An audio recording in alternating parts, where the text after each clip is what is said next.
And welcome back to a fresh episode of the Business Growth Show. I'm your host, Sam Dunning, co-owner over at webchoiceuk.com. And if you haven't yet, check out our weekly email where we share actual marketing tips, useful podcasts, free guides, bonus resources, and much, much more to start your week off with a bang. Each and every Monday, you can sign up over at businessgrowth.email. And with that said, my guest today is James Buckley. James is the Chief Evangelist and Master of Ceremonies. He's a returning guest and he works over at JB Sales. James, welcome back, man. How you doing? Yeah, dude, you like such a good intro. I feel like there needs to be like applause after you say the person's name. Come on, man. I'm just trying to make it as good as yours on the JB podcast. Yeah, we have a lot of fun on that podcast. We average about 4,000 downloads a week these days. Sweet. Make it happen Mondays. Great. Make it happen. Indeed. So we're going to be talking all about why top performers are building their personal brands for now, for 2022 and beyond. Yeah. So let's jump right in. Let's not mess about. What is the importance now, James, of why is it so key? Why do so many people ramble on about building a personal brand? How is it going to help us right now and beyond? There's a huge factor here that wasn't such a factor just a few years ago. And I hate to bring up the pandemic, but 2 years ago when the pandemic hit, we saw the fallout from the folks that just kind of came in and went through the motions. They never had any type of like digital footprint that they were leaving behind. There was not a lot of extracurricular things that would build their brand and earn them more credibility with their prospects. And typically, these folks struggled to hit numbers more often than folks that had strong digital presences and great content that they shared out, original ideas, personal brands that stood out. And when that happened, we saw that 10%, that bottom 10%, basically get forced out. But then something else happened. The way that buyers decided who they were going to give time to changed. And there's this step that got inserted into the buying process, which is, who is this person and should I be doing business with them in the first place? And this is where that personal brand became highly valuable, because the number one thing that salespeople started to struggle with was credibility. Who's credible enough to get my buyer's time became the massive question on everybody's mind that no one was talking about. And once that 67% of people raised their hand and said, yes, I go and I look at people on LinkedIn, I look at people on Facebook and Twitter before I decide whether or not to give them my time, suddenly everybody got interested in, how can I build a personal brand that earns me more credibility? The number one thing salespeople struggle with to earn from their prospects cold is credibility. And a personal brand is the avenue to earning that and getting a conversation with somebody you could potentially sell to. Yeah, I like it. And just like you say, no one's going to buy from you unless they trust that you're going to do a great job for them. Yeah, well, think about it like this. If you're a buyer and you take that step, 67% of them agree that they take that step, and they look at somebody and what they see is sort of no activity, not a lot of articles, no posts at all. They only post their company stuff sometimes. What you just became in the mind of that potential buyer is a sleazy salesperson that just wants my money. They don't really care about what they're doing. They don't put a lot of effort behind it. This may not be true. You could be wildly passionate about it and not have a personal brand. There are people out there that are incredibly successful that don't own social media profiles. They never log into them. There are people that do this. But when you're selling and someone looks at you and that's what they see, you have a harder time earning that time with them that you need to be able to build rapport, start a conversation, find the value proposition opportunity, and insert it into the conversation organically, providing value for that customer. They'll never give you the time to go through that process if what they see is nil. Yeah. I guess you could always compare it to getting someone's CV, and it's almost like seeing a blank page. Yeah, I guess. I don't know. I don't think CVs are as important as they used to be honest. No. I think if somebody's requesting a CV, many people in the modern working environment would have to go to Google and go, what is a CV?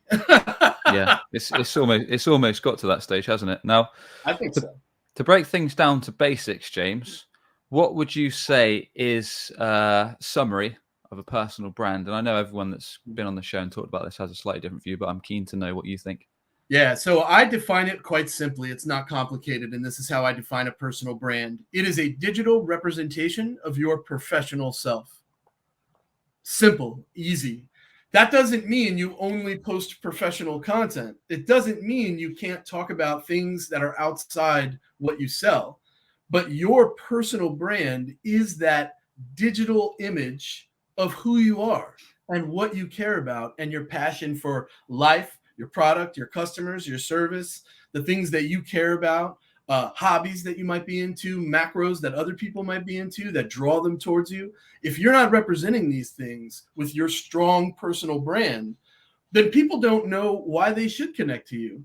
People don't have anything that draws them in your direction. I always say that salespeople essentially talk to two kinds of people: people that like their personalities and gravitate towards them, and people that are repelled by their personalities. Your personal brand is like a magnet. I can't think, I want to say it was Seth Godin. I could be wrong. Somebody said your personal brand is like a magnet. It has two poles. And on one pole, it pulls people that like it in your direction. Man, how valuable is that for a salesperson, right? And on the other pole, it repels people away. And that's okay. You can't sell to them anyway. It doesn't mean that you can't be friends. It doesn't mean you hate that person that's repelled by your personal brand. What it does mean is that they're not a prospect for you. The people that are attracted to your personal brand often become prospects for you naturally, organically. And guess what? You don't have to chase it as hard. Yeah. That's a nice little summary. I've never really thought of it as a magnet. But yeah, and the ultimate thing, like you said there, is you want to attract the right kind of prospects. And right. I don't think there's anything wrong with what you said there, repelling poor kind of prospects, because ultimately you, as a sales rep, as a business owner, whatever standpoint you're at, you don't want to attract anyone and everyone, because not everyone's qualified to do business with you, and vice versa. It might be that they can't afford your stuff, they're not an ideal client, they don't need your help, they're not interested in your help, whatever it may be. I mean, there's 1,000 reasons why, but I'll go spiritual on you here for just a minute. Go for it. I believe that we've all met people that we naturally think to ourselves, I really like that person. And we don't know why. There's just something about them. It just rubs us the right way. We feel connected to them. We feel related. We feel like we relate to them. Like we just like those types of people. And then there are other people where we meet them for the first time and we're like, oh, if I ever see that prick again, it's going to be way too soon, right? My belief is that the reason we get these feelings with strangers is that in a past life, we may have had a great relationship with this other person, this other soul. And on the other side of the fence, in a past life, this person may have wronged me. And when you get that feeling with strangers, I believe that's what's happening. It's our past lives coming back at us and saying, hey, that one is not for you. Remember that time? That's an interesting way to look at it. It is strange, though, when you're flicking through LinkedIn or whatever social channel it is, and you've seen so many posts on a daily basis from this one person, and they talk about something that they're an expert in so consistently, you almost feel like you know them. So you almost feel like, oh yeah, I'm looking through the feed again in the morning, perhaps having a drink of coffee, whatever you're having, and yeah, you're like, well, it's almost like I know this person because I see them so much. Yep, that's right. And the consistency is something that people start to gravitate towards too. I've called a lot of people. I'm a cold caller. I default to the phone. If I have a phone number for you, chances are good I've dialed it in the past and found out it was a bad number, or found out it was the right number, but you just ignored me. I'm fine, right? I'm a cold caller. I like cold calling. I'll talk to strangers. If you cold call somebody and they also follow you, even people that I didn't know followed me have picked up the phone and been like, oh shit, James Buckley is calling me. They get really excited.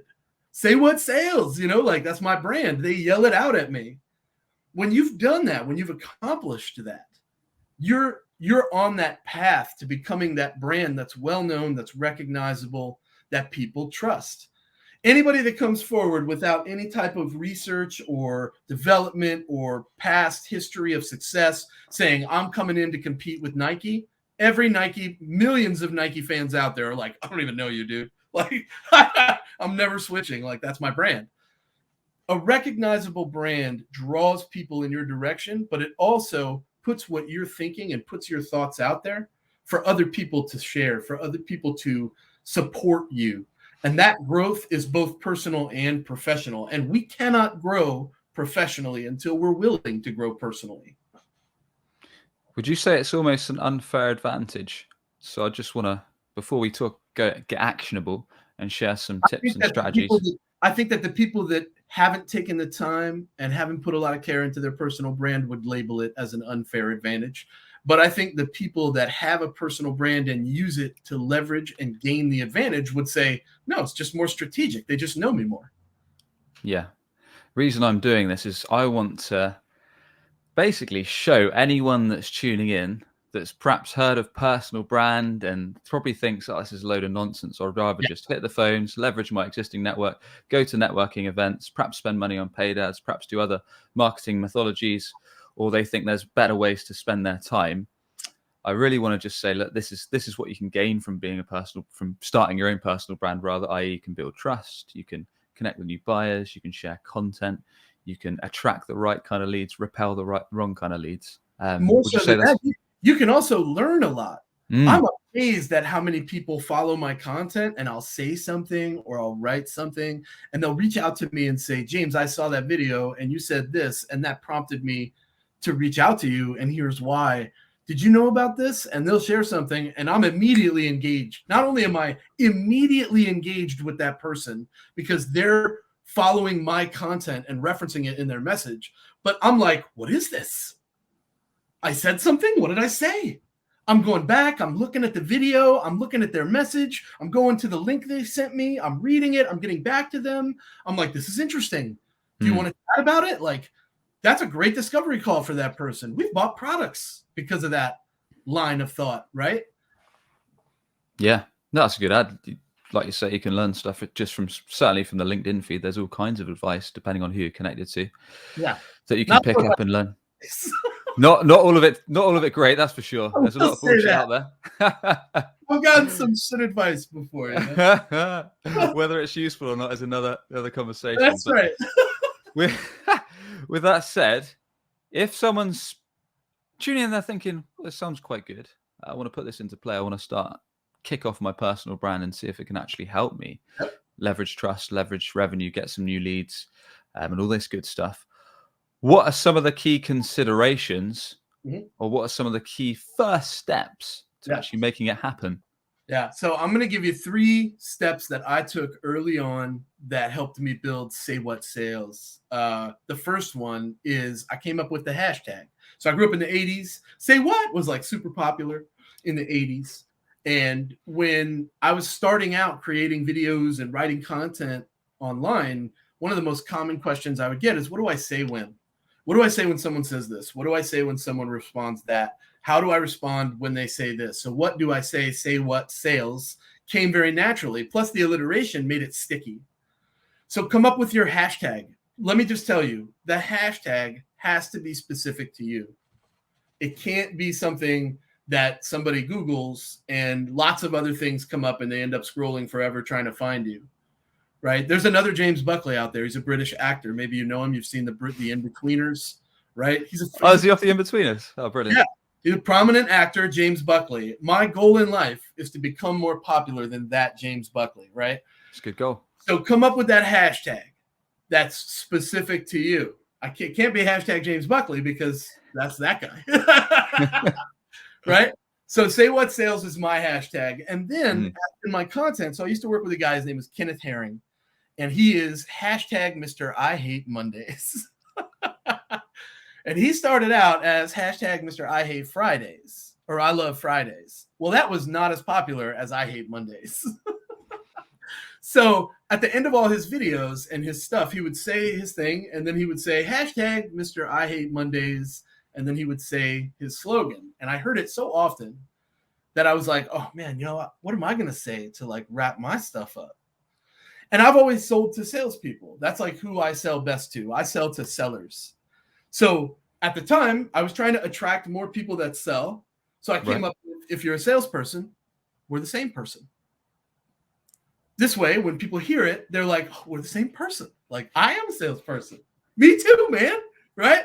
And they come towards me because we're the same person. Now people yell that shit back out at me at events. Hey, we're the same person. And like, you're like, oh, hey, man, what's happening? You know, like that's tight high five, right? Or air high five now, I guess. The other side, the last thing is, so come up with your slogan, come up with your hashtag. What are you going to say that belongs to you? And then what hashtag are you going to use to promote it with all your shit? And then the third step is open up a doc on your phone, on your laptop, on a device that you always have with you, make a list, and develop this mind frame of that would make good content for my audience. Oh, you know what? That reminds me of a situation in sales that I come across all the time. Make a note and add it to the list. Every time you have an idea, and we all have it, right? Everybody has ideas all the time throughout the day, and we're like, oh, that's a good idea. I got to write that down. And then you never do. And then you never go back to that idea. You never revisit that idea. This happens to everybody. It's a very human thing. If you take a moment, even if you have to pull off the side of the road because you had this idea in the car, and you pull over onto the side of the road and you open up that doc and you jot that idea down really quick, that is a good move, because every day you're going to wake up and reference that ongoing list of ideas and execute on one of them. Just one. It doesn't have to be 700 tweets a day, even though that's wildly effective for some reason, right? We're playing the algorithms there. But consistency once a day on all these platforms, LinkedIn, Twitter, Facebook, Snapchat, TikTok, all of them. Consistency there will build a network. Consistency over time equals audience. That's the equation. Yeah. Just a quick one on the hashtags. How much importance do you think there is on that? Because personally, so I focus mainly on LinkedIn, because a lot of our buyers are B2B, and that's how we get a lot of inbound, just because I post daily tips on websites and SEO. Simple as that. Now, I've always struggled with them because I've never really seen if there's much benefit if I add, like, I don't actually have a custom one, so maybe I should do that. I just add things like digital marketing, SEO, web design, etc.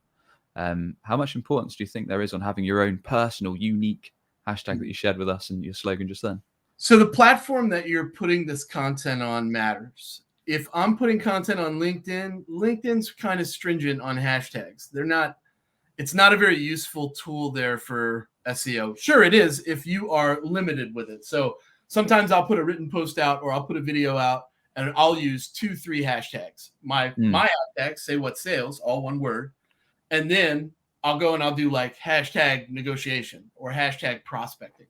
And that's because that's what the content is about. But those 2 hashtags are only hashtags that I'll use. Sometimes it's 3, 4 at the most, really sparing hashtags on LinkedIn. Now on Instagram, hashtags have a different function.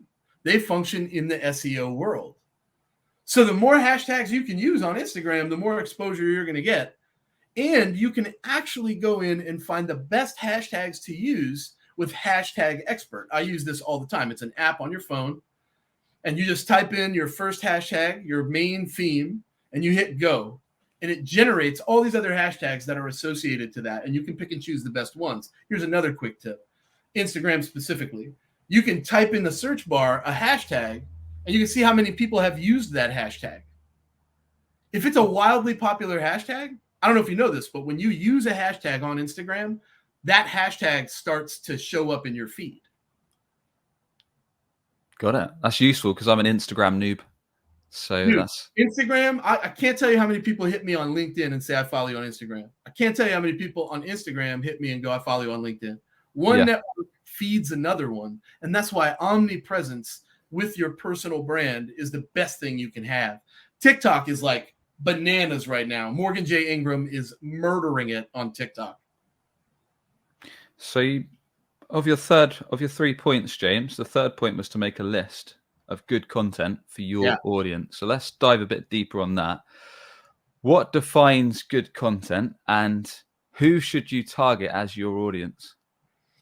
Yeah, so we always talk about ICP. For those of you that don't know what that is, it's ideal customer profile. And normally this refers to a company, especially in the B2B space. But there's a persona within that company. And that ideal persona is the thing you want to create content for. That person is the person that cares about the stuff you want to talk about. So what dictates good content? Content that generates connection, that leads to conversation. That's in the sales world. in B2B, that is what makes great content. I'll give you the whole funnel so you can see it fully. Go for it. Content is the road to connection. That connection should lead to conversation. That conversation gives way to a relationship. Some people call this trust, others credibility. Once I've established that stage in the funnel, I should have no problem either uncovering or earning an opportunity. And the law of averages says the more opportunities we have, the more sales we make. This is not rocket science. This is 2,000 plus years of human instinct that we are born with to sit around fires, eat meat, and derive value from one another. It is very difficult for people to not engage with you after they've engaged with your content because they feel connected to you. In terms of the content you tend to share, so in terms of kind of building a list, are there any, for people that perhaps struggle with coming up with fresh ideas and they struggle, they think, I'm not sure what my ideal client wants to see today or this week, or I need to put together some posts so I can do, let's say, one a day like you recommended. Any tips for how you can actually come up with some decent ideas that are going to resonate and start those in conversations? I have a couple tips. My first one is go talk to your customer success team and talk to them about your top 5 customers and why they love you. And then take that list of things that they care about, that they love you for, and go look for things that you can relate to those things and talk about those things. Because the people that relate to it are going to like, comment, share, engage, leave a comment somewhere.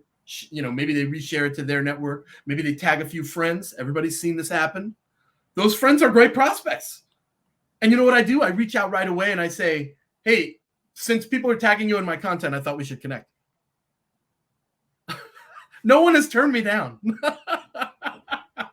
So here's another tip. You're looking for great ideas, great content, and then how do I get to know them? Know your ICP. Know your personas within. Read their LinkedIn profiles. If you have a list of people that you want to potentially sell to in the near future, what are their job descriptions? What does their about page say? Can you pick things out of those places on LinkedIn and create content about them? Because if you do, and then you send that piece of content to them after you post it and say, after reading your LinkedIn profile, I created this content based on what I read about you, I promise high engagement. I promise. Because not only is that hyper-personalized, but it's relevant to them specifically, and you've created content about it.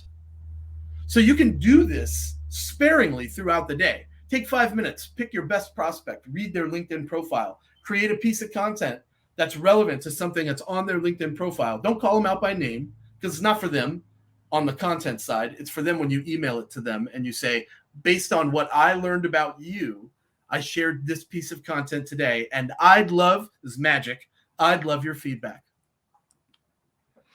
Nice little open-ended CTA at the end there. Well, so notice that it's not a question either. I'd love your feedback is a statement, right? No ask. We have to change our brains. Number one thing that salespeople do, almost every message, can I have 30 minutes? Can I have 15 minutes? One of those is in there, right? When can we connect? That's too much. That's too easy for me to say. We can't, right? And then sometimes the biggest mistake I see is there's no call to action at all. But I'd love your feedback is not only a call to action, it's not a question. I'm not asking you for shit. And that is different. It stands out in a sea of the same. And you created content based on what you learned about them. So their ego is going to kick in hard right there. Yeah.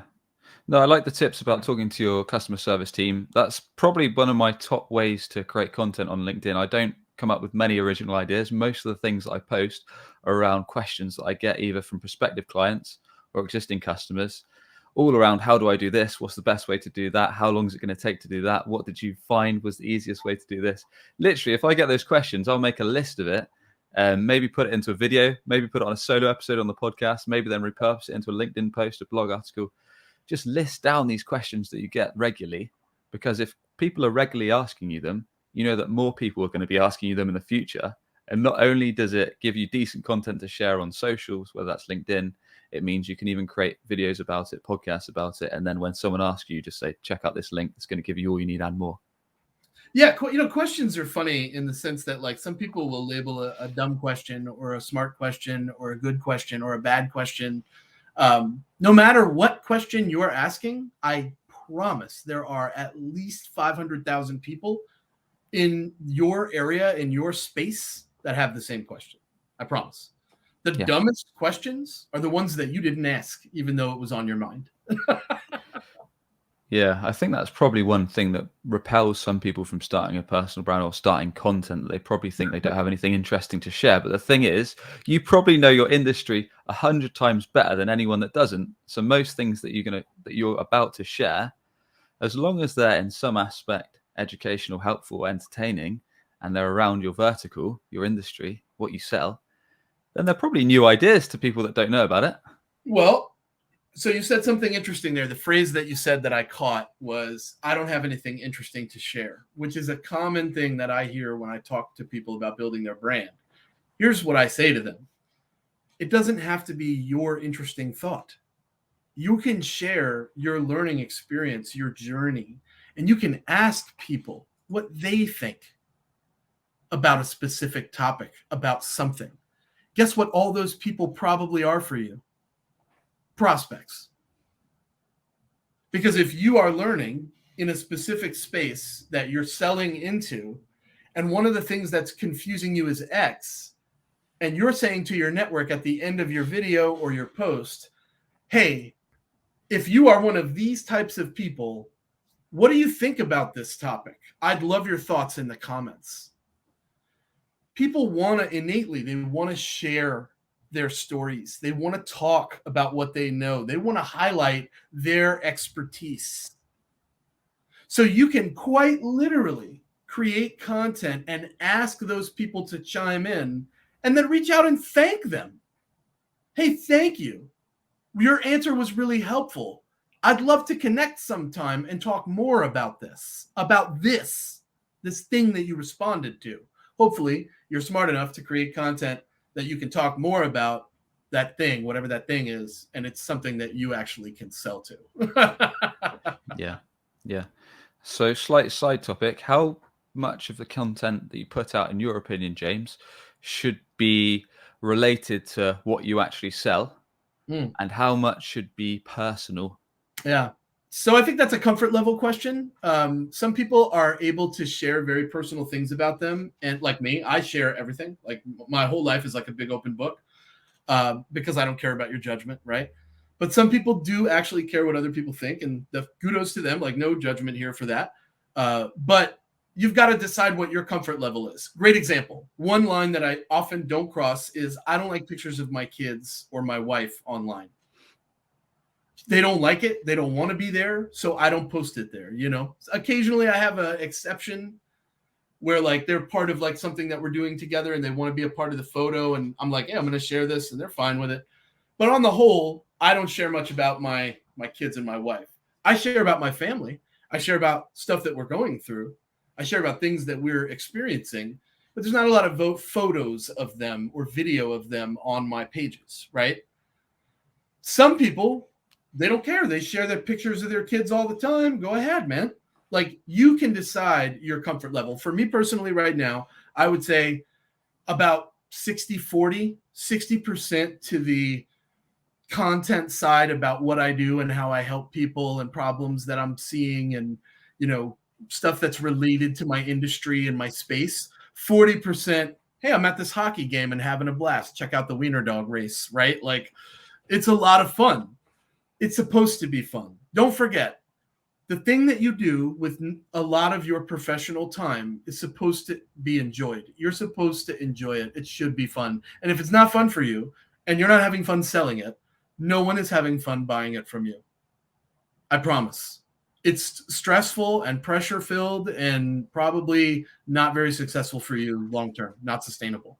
Fun, exciting, easygoing, easy to buy from, easy to sell to. Those people are matches made in heaven, and it's hard to say no to them.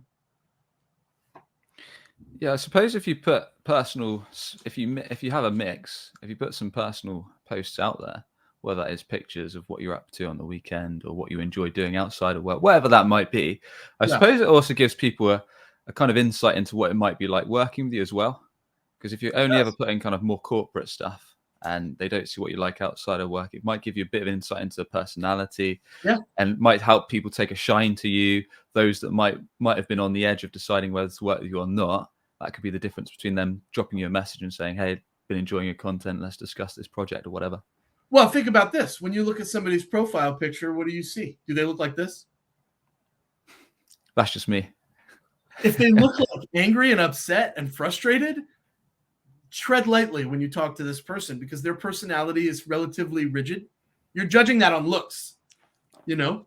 Or do they look like me with their thumbs up and that big stupid smile, right? Like, I'll fucking talk to anybody. I don't care. You know, like, it's awesome. High five. Let's meet. Can we do stuff together? Cool. If not, elbows, man, I'll holler. Like, reach out if I can help you in any way.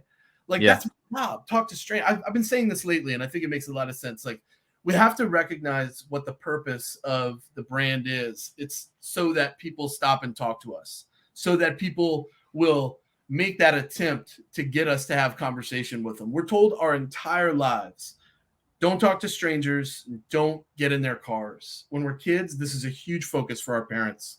When you are an adult seller as a profession, the job is not only to talk to strangers, but get in the van and have some candy. Get in the van and play with the puppies. Go with them wherever they're going. I'm not sure how to take that, but I've enjoyed it.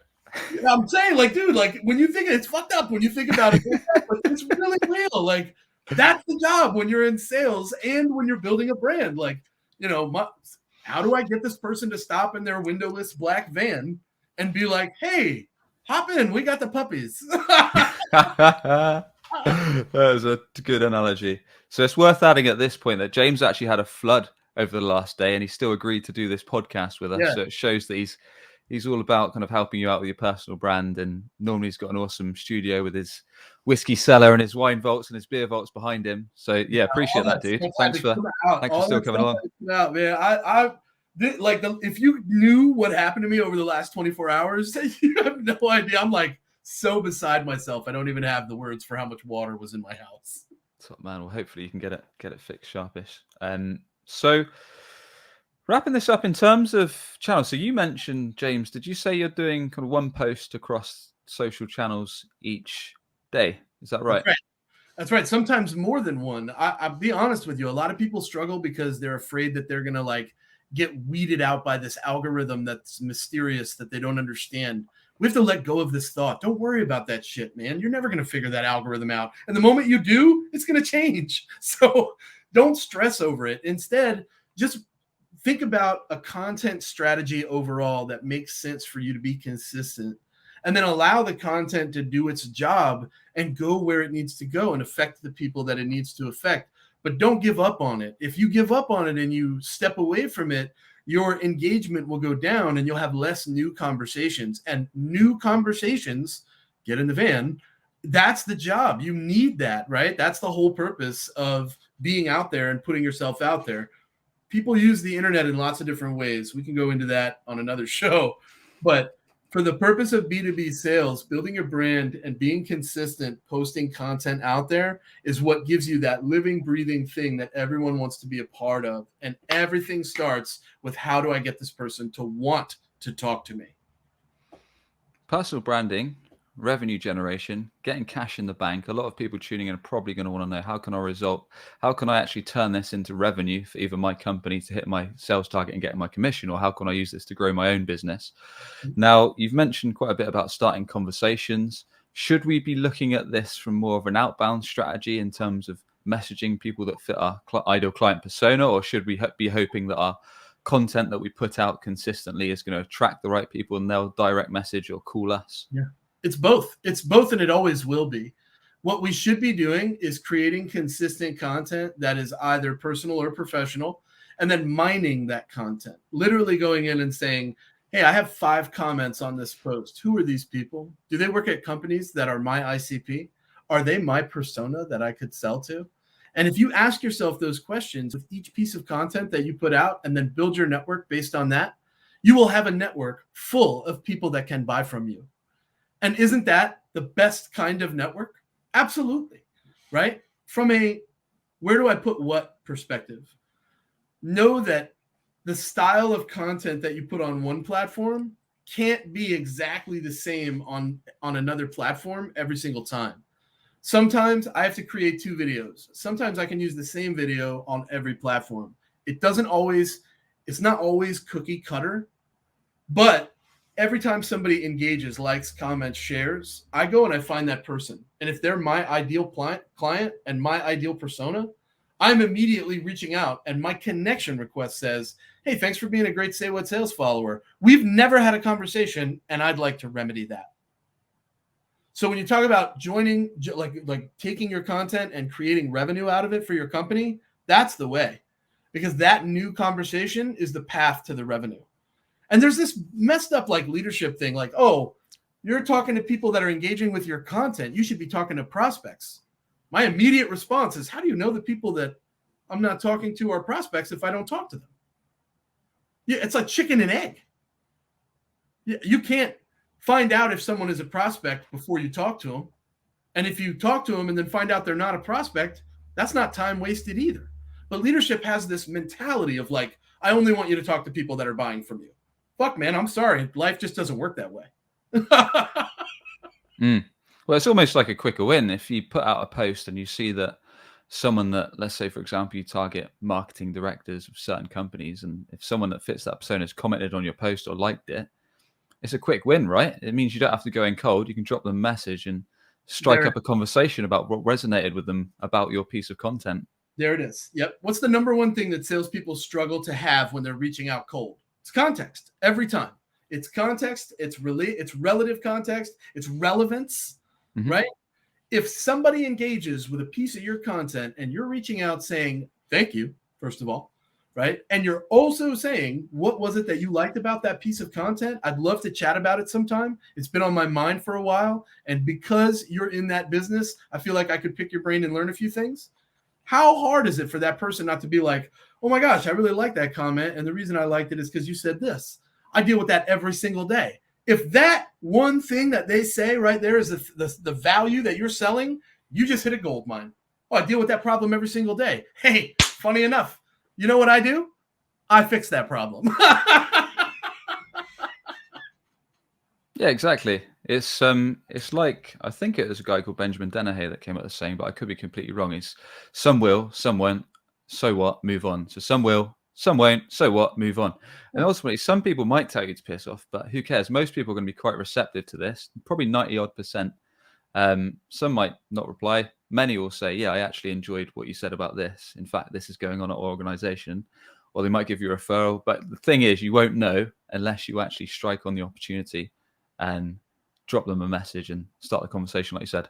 I created a piece about having duplicate records in Salesforce. Huge problem for a lot of companies that leverage any CRM, duplicate records. When I created that content, one of my people, the people that I'm connected with, Justice Sikakani is his name, a legend in the Salesforce space, reached out to me in a DM and said, James, I just had a meeting about this problem. Call me today.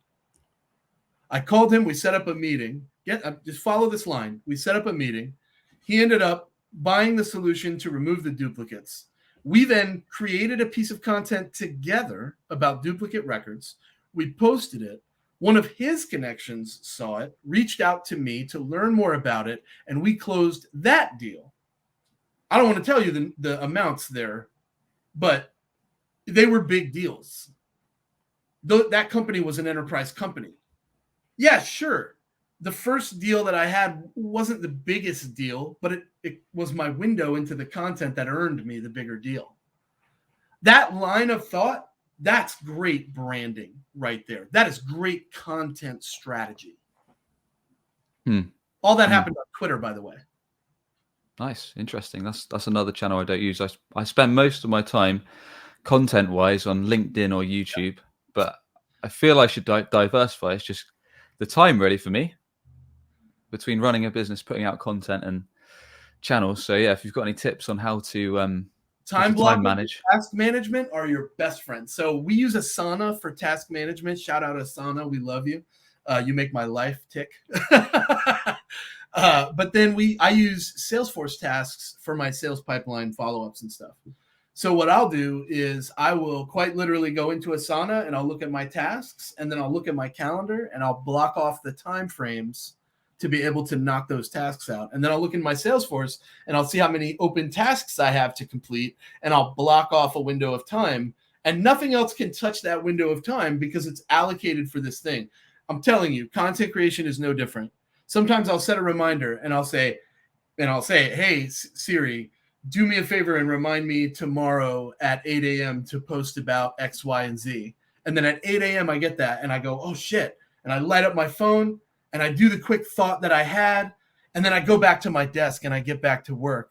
It does not take a long period of time to create consistent content. It takes consistency and an understanding of what your audience cares about, and try not to be too repetitive. That's it. If you can manage that, it doesn't take a huge amount of time. Twitter doesn't even allow you to post huge, long posts. It's only a couple characters. I was going to ask, actually, timeline-wise, what do you recommend, or what have you seen from perhaps either your own social personal branding work, James, or any of the clients or teams that you've trained up? What kind of timeline could people expect to see results? And by results, I mean, I guess, starting conversations or people starting to reach out to you, and a bit of both. And I would expect to see a good array, depending on your audience and your audience size. I sell to salespeople. That is a very broad audience.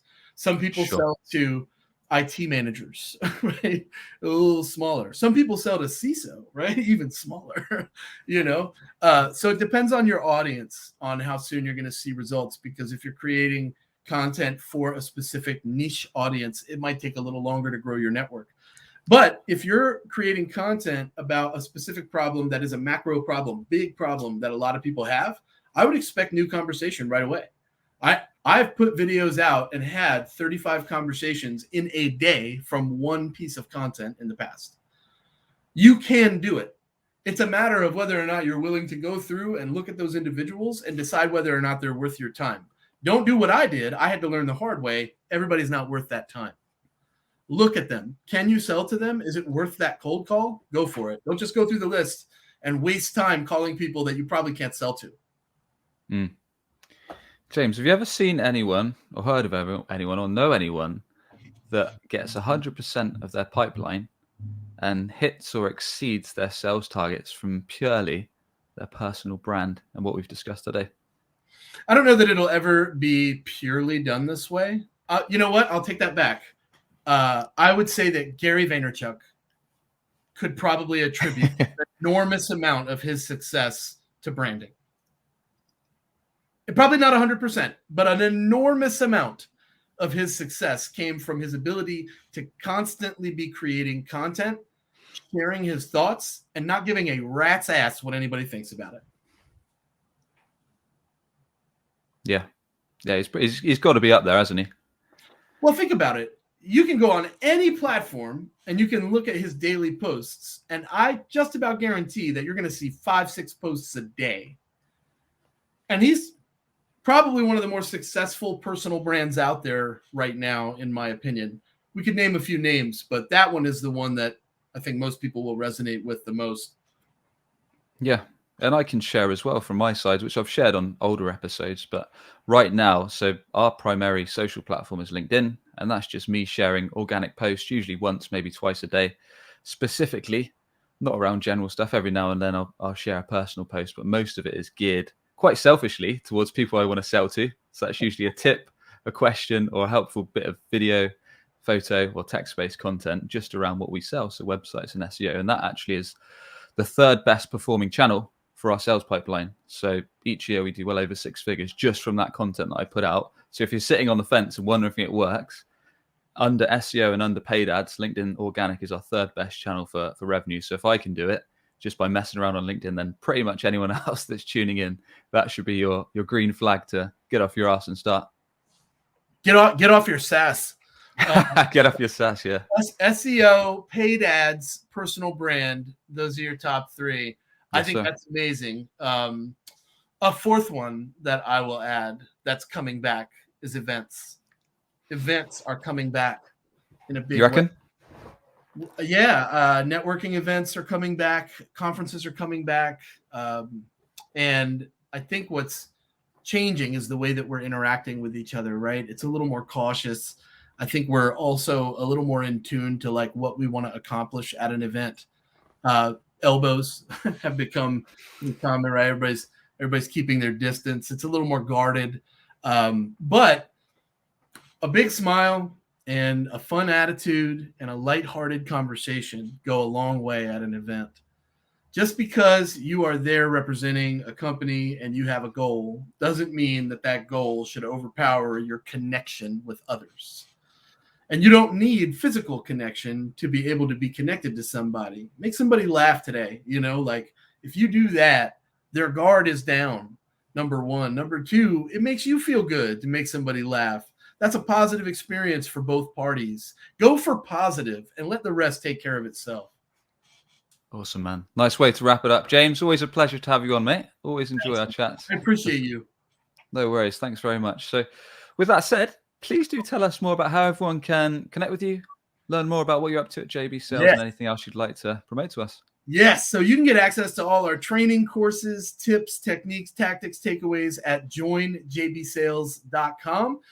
We are excited to host bi-weekly Ask Me Anything sessions with the team there, as well as offer a Slack channel so you can reach out to us and get our advice anytime you want to. That's all part of the membership. It's $365 for the year, $1 a day. You can reach out to me direct, james@jbarrows.com. You can also cold call me. I love a good cold call, 305-632-6005. And you can follow me on Instagram, Twitter, LinkedIn @SayWhatSales, all one word. I'm pretty hard to miss. Top man. Thank you once again, sir. Appreciate it. My pleasure, my friend. Thanks again for having me out. No worries. And we'll put all of those links over on the show notes over at businessgrowth.marketing. And with that, if you enjoyed today's episode, be sure to give us a quick rating or hit that subscribe button wherever you're tuning in. We share actionable marketing tips to grow your revenue each and every week. And with that, we should catch you on the next one. Cheers.